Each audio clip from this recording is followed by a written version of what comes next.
Alors moi c'est Mentissa, j'ai 22 ans.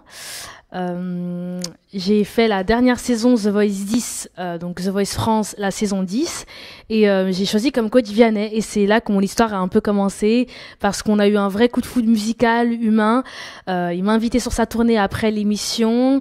Il m'a aussi écrit mon premier single que j'ai chanté pour la toute première fois à The Voice, et qui est sorti quelques mois après, et qui est donc maintenant mon premier single Ebam est sorti, et qui a été très bien accueilli. Et c'est un peu ça, je chante de la pop mélancolique, si je devrais décrire mon style musical. Et c'est un peu ce que je suis, et je suis belge, mais je fais des allers-retours toujours sur Paris. C'est un peu ma vie, les allers-retours sur Paris, parce que du coup, je travaille à Paris, mais j'habite en Belgique. Et bam, dans la poitrine. Maman, je l'ai fait pour ça. Je veux pas l'Amérique. Alors personnellement, le fait d'avoir fait des émissions, donc de faire d'autres émissions The Voice, je pense que ça m'a pas forcément aidé. Au contraire, parce qu'en fait, on se met une pression en plus parce qu'on se dit je l'ai déjà fait. En plus, j'avais remporté The Voice Kids, donc je venais un peu avec ce statut de t'as déjà gagné, t'es une ex-gagnante. Donc en fait, tu te mets la pression et tu te dis même limite, j'ai pas droit à l'erreur parce que les gens m'attendent au tournant, ils savent très bien ce que je fais. Donc moi, ça m'a mis une pression en plus.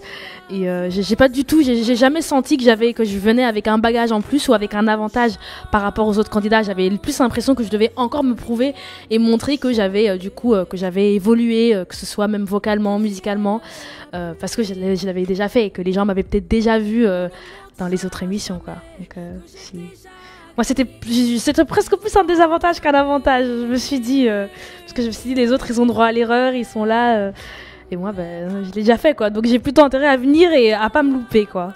Quand j'ai découvert Ebam, déjà il m'avait invité chez lui, donc déjà t'as ce côté un peu où t'es intimidé parce que c'est quand même Vianney. À ce moment-là, on n'était pas aussi proches. Nous, je le voyais toujours comme l'artiste Vianney, donc il me propose de venir, de manger chez lui. Donc je me faisais toute petite en mode et il se met au piano et il commence à chanter Ebam et ça a vraiment été un moment un peu suspendu, magique, parce que du coup, en même temps, j'ai écouté la mélodie, mais j'écoutais les paroles et je me suis dit ce qui m'a vraiment agréablement surpris, c'est de me dire bon, Vianney me connaît pas tant que ça, parce que je lui ai pas non plus tant que ça partagé qui je suis, partagé ma vie, et il a quand même réussi en peu de temps, le peu de temps qu'on a passé ensemble, il a quand même réussi à cerner qui je suis et à écrire un truc qui me correspond, qui me colle à la peau, qui est quand même simple, qui est direct, qui est pas trop chichi. Et dans les paroles, je me disais vraiment, mais c'est ça que je veux raconter, et c'est aussi la manière dont j'ai envie de le raconter. Et je me suis dit, j'ai de la chance, je pense que je suis vraiment bien tombée, parce qu'il a su cerner qui j'étais, et il a raconté l'histoire, mon histoire, comme je l'aurais raconté aussi. Et ça, c'est vraiment une chance inouïe, je pense, de travailler avec un artiste qui t'écrit une chanson qui te colle à la peau, qui te correspond. C'est ça, c'est que quand j'ai commencé à la chanter, à l'interpréter, en fait, j'ai eu aucune difficulté à rentrer dedans parce que c'était vraiment mon histoire. Et je me suis dit, c'était surtout un honneur aussi de me dire, Vianney m'a écrit une chanson. Maintenant, j'ai intérêt à être à la hauteur, j'ai intérêt à l'interpréter et à bien l'interpréter, parce que j'étais vraiment honorée de me dire, mon coach m'a écrit une chanson, il faut que je la chante bien. C'était beaucoup plus important finalement que de remporter ou de pas remporter la finale. C'était juste de me dire, c'est une fierté de pouvoir dire que j'ai un single qui a été écrit et composé par Vianney. Il faut que je la chante, bien. Faut que je lui rende honneur à cette magnifique chanson. Oui, les autres candidats ont été touchés quand j'ai chanté Ebam, parce que je pense que c'est un peu notre histoire à tous. Finalement, maman, je l'ai fait pour toi. On le fait tous pour les premières personnes qui nous ont soutenus. Moi, c'est ma maman. Pour d'autres personnes, ça peut être des amis. Il y a ce côté-là. Il y a aussi ce côté vraiment où Ebam raconte juste qu'on le fait pour les émotions que ça nous... Pour moi, quand je chante vraiment pour l'émotion que ça m'évoque. Pas pour la célébrité, ni pour l'argent. C'est vraiment pour ce cœur qui bat. Donc vraiment pour ces émotions que la musique nous transmet, et que nous aussi on peut transmettre à notre tour au public. Et je pense que ça parle à tous les chanteurs, à tous les artistes, et donc moi forcément ça m'a parlé, et j'imagine que ça a aussi parlé à mes collègues The Voice. Donc c'était un très beau moment. J'ai été honorée aussi de clôturer, parce que c'est comme ça qu'elle s'est terminée, cette saison 10. Et ça, je peux le dire, la saison 10, c'était une saison incroyable, où il y avait des talents exceptionnels. Et d'avoir pu clôturer cette saison avec ce single, pour moi, c'était un honneur et j'étais trop contente. Ouais. J'étais vraiment super contente. Je me rappelle, je suis arrivée à l'hôtel. Limite, on aurait presque cru que c'est moi qui avait gagné. J'étais hyper fière. J'étais super contente. Et parce que je pense que j'avais senti que c'était pas la fin, mais au contraire, c'était le début. Donc, je suis venue, j'ai chanté EBAM pour la toute première fois à l'antenne en direct sur TF1. Et comme c'est un instinct, parfois qu'on a la musique, c'est souvent instinctif. J'ai senti, je me suis dit, je crois que là, on est au début de quelque chose. Et je l'ai senti et je me suis pas trompée. C'est très particulier et on va pas se mentir, c'est assez intimidant parce que quand tu n'as jamais fait trop de scènes, directement être projeté sur un zénith, j'ai pas eu le temps de faire les petites scènes, les petits bars, directement être projeté là. Il y a des moments où tu peux même être intimidé et te dire oulala, mais est-ce que j'ai ma place ici? Est-ce que je suis légitime de faire partie de la tournée, de faire partie d'un concert d'un aussi grand artiste? Donc il y avait des moments où j'avais ce syndrome d'imposteur de me dire bon, est-ce que je suis à ma place?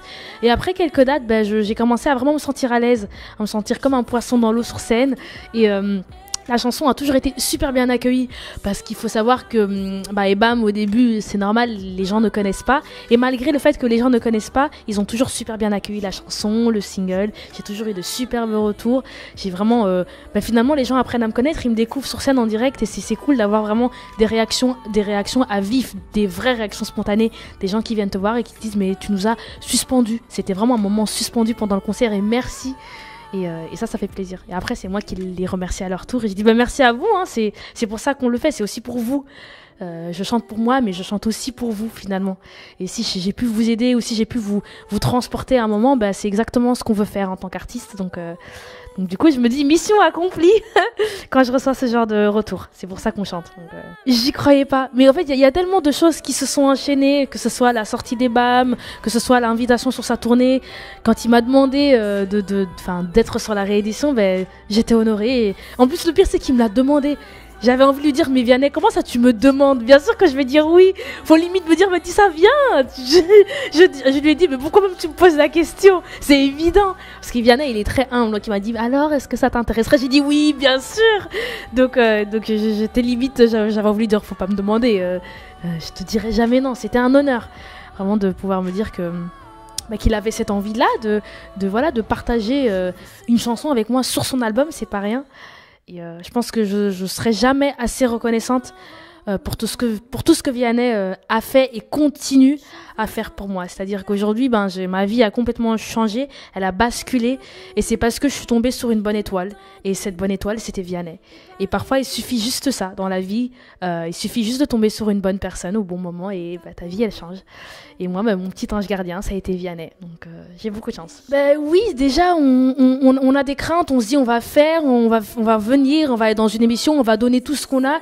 Et puis, il y a des grandes chances qu'il se passe rien après. Et en plus, c'est mon cas. Pour le coup, j'ai déjà fait The Voice. Donc, je connais. J'ai vécu le scénario de venir, de chanter, d'avoir des super bons retours, de commencer à espérer, de se dire, je pense que après l'émission va se passer ça. Et puis, il se passe rien. Et c'est vrai que parfois, c'est décevant. Et à The Voice France, je suis venue avec une autre mentalité. Vu que j'avais déjà vécu cette déception du fait qu'il ne se passe rien après l'émission, à The Voice France, je suis venue plus avec une mentalité de me dire amuse-toi, sois toi-même, c'est important, et fais-toi des contacts. Je m'étais dit, bon, j'ai déjà essayé en Belgique, pourquoi pas dans un autre pays, la France est un peu plus grand, le monde musical en France, il y a quand même pas mal d'opportunités, donc j'étais juste venue dans l'idée de me dire, il suffit de 2-3 petits contacts et tu pourras faire des chansons. Et bon, j'aurais jamais cru que mon premier contact, ça aurait été Vianney, quoi. Donc si, j'étais venue sans me prendre trop la tête, pas avec l'idée de gagner, pas avec l'idée de remporter, juste de venir, de kiffer, de rencontrer des gens. Et je suis contente parce que vraiment, je suis venue avec cette mentalité-là, cet état d'esprit. Et finalement, cet état d'esprit, elle attire. Quand tu as des idées claires et nettes dans la tête, c'est ce que tu attires. Et finalement, j'ai reçu bien plus que ce que j'aurais cru recevoir en venant faire cette émission. J'ai rencontré de nouvelles personnes, des personnes que je côtoie aujourd'hui encore, qui sont devenues des vrais amis chers, que ce soit Marguerite, Edgar, Nico. On est encore en contact, on s'appelle tous les jours. Donc ça, pour moi, c'est tout dans la vie. Je pense que les rencontres qu'on fait, c'est des souvenirs. Et c'est ça, hein, finalement. C'est pas l'émission qu'on retient. Moi, personnellement, c'est pas mes performances que je retiens, c'est les moments où on était entre nous, là, 2-3 candidats, à faire des petites sessions de jam ensemble. C'est ça que je retiens de l'aventure. Donc c'était une très belle aventure humaine. Et puis tout ce que cette aventure m'a apporté, c'est incroyable. Premier clip, c'est ça. première tournée, tout, un nouveau label aussi. C'est ce que cette aventure m'a apporté. Au début, c'est impressionnant. On ne sait pas, vu que ce monde m'est inconnu, on ne sait pas du tout ce que ça veut dire, qu'est-ce que ça signifie, à quel point est-ce que ma vie va changer. On veut être à la hauteur aussi. On se dit, ces personnes nous donnent l'opportunité voilà, Vincent, frère beau, a cru en moi et je ne le remercierai jamais assez. Il me donne cette opportunité, tu veux être à la hauteur. Donc au début, j'étais, comme chaque artiste, un peu stressée. Et en fait, chez Tôt ou Tard, c'est ce que je dis toujours, c'est pas un label. C'est une famille avant d'être un label. Donc très vite, je me suis sentie à la maison et très vite j'ai compris que j'avais pas besoin d'être stressée, que j'avais pas besoin de me mettre la pression parce qu'on allait prendre le temps qu'il faut pour que je puisse moi m'explorer, m'épanouir, savoir ce que je veux faire, savoir ce que je veux raconter, savoir quel type de musique je veux incarner, comment je veux aborder tous ces sujets-là. Et on m'a toujours dit, Vincent m'a toujours dit, mais Mélissa, t'inquiète pas, on prendra le temps qu'il faut. Et ça fait plaisir parce que du coup, j'ai pas de pression. Et je sais que j'ai le temps vraiment de m'installer, de regarder, d'analyser, d'être en studio, de me dire ça va pas, on n'est pas pressé par le temps, on n'a pas de deadline, on veut juste faire de la bonne musique et je sens vraiment que l'humain passe avant tout, avant les objectifs. Et ça c'est cool parce que moi-même je suis quelqu'un d'assez simple, assez humaine et c'est cool d'être dans un endroit aussi bienveillant parce qu'on n'a même pas l'impression d'être signé ou même de travailler. Tous les jours, à chaque fois je viens au label, je discute avec tout le monde. J'ai plus l'impression de venir, de venir passer un moment avec des amis plus que de me dire ah là je vais au bureau, il faut que je travaille. Et j'ai beaucoup de chance parce que je pense que c'est pas comme ça partout. Donc j'ai beaucoup de chance d'être tombée dans un endroit aussi familial, aussi chaleureux et aussi bienveillant. Oui, c'est ça, c'est marrant, en fait tout est évident, j'ai l'impression que tout s'enchaîne bien, c'est comme s'il y avait un alignement des planètes en fait. J'arrive dans un endroit comme si cet endroit avait été conçu pour moi, parce que ces gens sont comme moi, et donc ils me comprennent et on se comprend, Vianney me comprend, mon manager me comprend, toute mon équipe me comprend. Et c'est facile, en fait le projet il se magne facilement, c'est fluide, parce qu'on a tous le même objectif et qu'on est tous des personnes... je sais pas, bienveillante, remplie d'amour et qu'on a tous juste envie de kiffer parce qu'il y a le côté, moi je dis toujours être artiste c'est 50% la musique que tu donnes et c'est 50% la personne que tu es. Donc c'est pas parce que faire de la bonne musique c'est important, mais la personne que tu es, la manière dont tu vas avoir de traiter ton équipe, les gens qui t'entourent, les personnes qui t'abordent dans la rue, pour moi c'est très important aussi. Être artiste c'est ça. C'est être un bon exemple pour les gens, c'est aller vers les gens, c'est donner de l'espoir aux gens, c'est être une lumière pour moi, c'est ça être artiste. J'ai la chance d'avoir une communauté, il faut que je l'utilise bien. Et pour moi c'est ça, il n'y a pas que la musique c'est important, mais je veux aussi vraiment être une personne qui peut aider les gens, qui peut donner de l'espoir aux gens, qui peut faire des chansons, qui pourra m'aider moi, des chansons, mais j'espère aussi faire des chansons qui pourra aider les autres, que les gens vont dire grâce à cette chanson, ça m'a donné, ça m'a reboosté, etc. C'est très important pour moi. Enfin, d'être tendue vers les autres, pour moi, c'est important. C'est ça qui me rend heureuse, d'aider les gens. Du coup, c'est ça qu'on va faire. Hein. Je pense que c'est ma vocation en tant qu'artiste. Donc, alors, je peux pas trop en dire parce qu'en fait, on est dans un processus où on fait plein de chansons et on sait pas lesquelles on va garder. Donc, ça sert à rien que je dise je travaille avec un tel et un tel parce que pour le même cas, quand mon projet sortira, il y aura pas de chansons de ces personnes. En tout cas, oui, je travaille avec des superbes personnes, c'est un honneur. Toutes les personnes avec qui je change sur mon projet, oui, il y a des personnes que vous connaissez, mais je sais pas si on va garder leurs chansons. Mais ça se passe bien parce que tout le monde est de bonne foi et tout le monde, il y a cette énergie, cette dynamique constante dans le projet.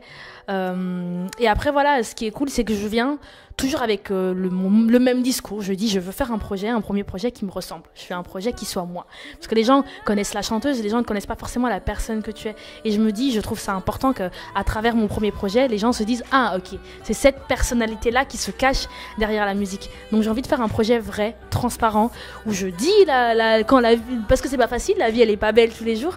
Donc où je raconte mes joies, mes angoisses, mes peurs, mes complexes, tout. Et j'espère que cet album sera thérapeutique pour moi déjà. Donc j'espère que cet album sera thérapeutique pour moi. Et j'espère qu'elle le sera aussi pour les personnes qui l'écouteront. Donc c'est une situation win-win pour moi. Et j'espère aussi pour les personnes qui l'écouteront, les chansons. Alors, j'ai des auteurs-compositeurs qui composent et il y a, avec d'autres auteurs-compositeurs, on co-compose. Donc, c'est-à-dire que je suis assez impliquée. Je laisse la place à certaines personnes qui savent mieux faire que moi. Mais moi, de mon côté, ça m'empêche pas de quand même écrire des textes, de donner des idées. Après, je trouve que moi, écrire un texte de A à Z, le texte, il sera pas incroyable. Et je veux quand même quelque chose de qualitatif qui soit au même niveau qu'Ebam. Sinon, ça sert à rien. Donc, c'est un peu ça que je fais. On fait appel à des auteurs-compositeurs qui soit écrivent tout un texte ou qui écrivent une partie ou qu'on commence d'un bout de texte à moi et on le peaufine. Et en attendant, moi à côté, je m'exerce pour déjà pour prendre confiance en soi parce que c'est aussi une histoire de confiance en soi en vrai. Hein. C'est pas toujours une question de ton texte il est bien ou il est pas bien. C'est que moi il faut que je fasse un travail sur moi-même pour me dire mes textes ils sont bien. Ils sont pas incroyables mais ils sont bien. Donc c'est ce petit travail là, un petit cheminement que je dois faire d'écrire et aussi de prendre confiance et de me dire je suis capable aussi moi de présenter des textes qui viennent de moi et qui sont très bien aussi et qui marqueront autant les esprits qu'un texte qui aurait été écrit par un autre auteur-compositeur qui a 10 ans plus d'expérience que moi quoi finalement. Qu'est-ce qu'on pourrait me souhaiter pour la suite? De la force. J'aime bien dire ça parce que la musique c'est beau, mais il y a des moments comme dans tous les métiers, il y a des moments où on a des coups de mou, il y a des moments où on se remet en question, il y a des moments où on se dit, en fait je sais pas si j'ai les épaules pour finalement. Et ce qui est fort, c'est pas de tomber, c'est de se relever. Je dis toujours. Donc de la force, donnez-moi de la force que dans les moments difficiles où je vais avoir l'impression d'être dans une impasse, où je vais avoir l'impression de plus trop savoir où je vais ou de plus me rappeler le pourquoi du comment je fais ce que je fais, la force de tomber, mais de me relever 10 fois plus forte encore. Et de me dire c'est ça hein, je pense que les comebacks c'est important hein. J'en ai fait des comebacks et finalement avec les comebacks on revient toujours beaucoup plus fort que ce qu'on était hier.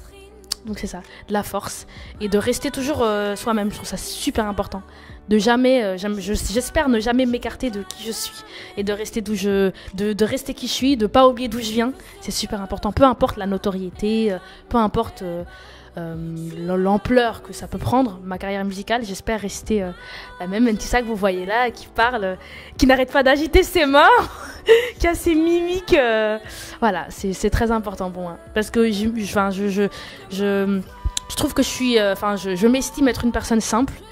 Et je veux rester comme ça parce que je veux montrer aux gens qu'on peut être très simple aussi et que pour être une artiste, je veux pas toujours dire être la meilleure danseuse, être la personne qui s'exprime bien, être quelqu'un d'extraverti.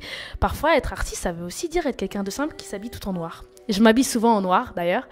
C'est ça aussi. Et Vianney m'inspire beaucoup parce qu'il a aussi ce côté très simple. Vianney, il est connu pour ça. Et je veux aussi être une artiste qui inspire aux gens, de leur montrer vous pouvez être vous-même. Et en étant toi, tu peux aussi être quelqu'un qui peut inspirer tant de gens et j'espère moi pouvoir le faire. Donc voilà, c'est important. Rester soi-même, c'est très important.